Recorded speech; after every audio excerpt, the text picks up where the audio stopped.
I want to thank everybody for joining me today. Today, I want to talk about using irrevocable trust as part of our estate and business planning. And if you think about this, this is not just about estate planning or estate taxes.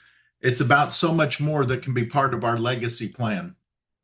As you think about this, why plan with irrevocable trust? Well, number one, for tax efficiency with an irrevocable trust, those assets that we move into the trust are removed. That growth is removed from the estate. It's no longer part of the estate tax equation.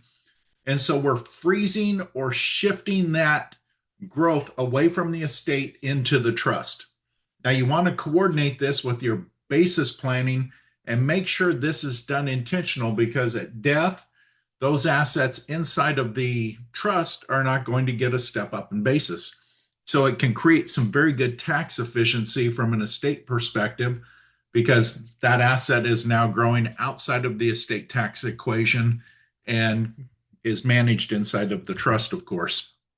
The other one, and I think this is important, asset protection. And this asset protection has nothing to do with whether we've got an estate tax situation or not. With the asset protection, number one, we can provide spendthrift protection for the heirs or beneficiaries of the trust, which means that those assets inside of the trust are protected away from the beneficiaries' creditors. So that could be, for divorce, lawsuits, unknown creditors, that asset is insulated away from whatever is happening on the outside to our beneficiaries and even our own estate, if we have creditors that come and try to attach things after we've funded the trust itself.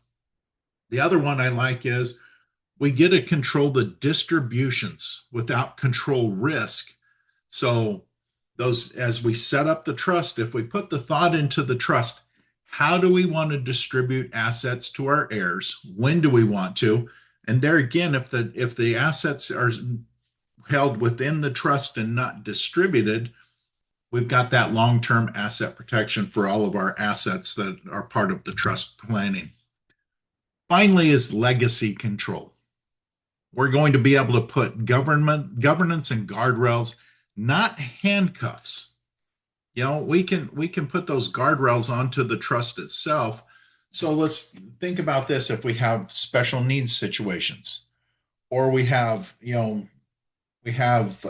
beneficiaries that need that extra help to protect the assets and income from themselves. So now with this trust planning, if we put the thought into it, we really are going to be able to protect our beneficiaries in a lot of ways from themselves, their creditors, and those situations that are foreseeable. And also we can add incentives into this trust planning. So we can have these value-based. If you get a college education, we'll make a distribution. If you start your business, we'll make a distribution. For every dollar you make, maybe the trust is matching that with another dollar to help build your income. All of these things can go into the planning if we just start thinking a little bit more about what we're trying to accomplish. Now, there's a reality check on the funding. We've got to make sure that we're transferring assets into the trust the right way. Most of this is done with gifting. Of course, we can make loans to the trust, but from a gift perspective, we're limited right now in 2026 to a $15 million estate tax exemption. So we can move 15 million into the trust. For married couples, that can double that to 30 million. So we have a large federal exemption. We can also use the annual exemption. Now, the annual gift exclusion right now is $19,000. Now, we've got to make sure that if we're funding this trust and it's a future benefit, that we use the crummy letters to change that from a future benefit to a present benefit, which allows us to use the annual gift tax exclusion. And finally, what I like about this, once the assets are gifted in and transferred in, we know that those are protected from a clawback, which means if the regulations, if anything changes on the gift tax exemptions in future tax laws, that the IRS is not going to try and claw that back and bring that back into our state so that we have, future tax problems that we didn't foresee. Finally, when we're working with irrevocable trust, the planning is a balancing act. We're going to be planning today's planning versus future planning and trying to figure out what the best result is for each of our clients. A big question is what assets should be transferred into the trust and which should stay outside of the trust. And that's such a big decision because, one, are we willing to part with that asset now? Or are we attached to that asset, for our business? We want to have that for future income. All of these things, come into, should it be in the trust and moved away from our estate, or should we keep it in our hands for future use that we're growing or using that inside of our business and personal planning? How much we should move is one of the issues. And what timeline should we move it in? We don't have to do it all right now. As we think about those assets that are being moved in, do we do it now? Do we do it at death? Do we do it somewhere in between? And so if we can create that timeline that's effective for each of our clients, that's going to help us start solve, how this should happen. Now, one of the big issues as we're balancing all of this, what assets should go in, what should stay out. Think about this. In any of your assets that are in your estate, so they're in your name, in your revocable living trust, those types of assets. If they're in your estate, at death, you get a full step up to fair market value. So if you've got a low basis asset, you die owning that asset, that low basis goes away and the heirs now get that at current fair market value. They didn't have to pay capital gains tax on the gains. And so that's the benefit of keeping it in your estate so that you can pass on that stepped up basis to your heirs. If it's in the trust, we transferred it at current basis. You're not getting a step up on the transfer to the trust. So that inherent building gain goes with that asset into the trust, and that's going to involve the future taxation potentially for the trust.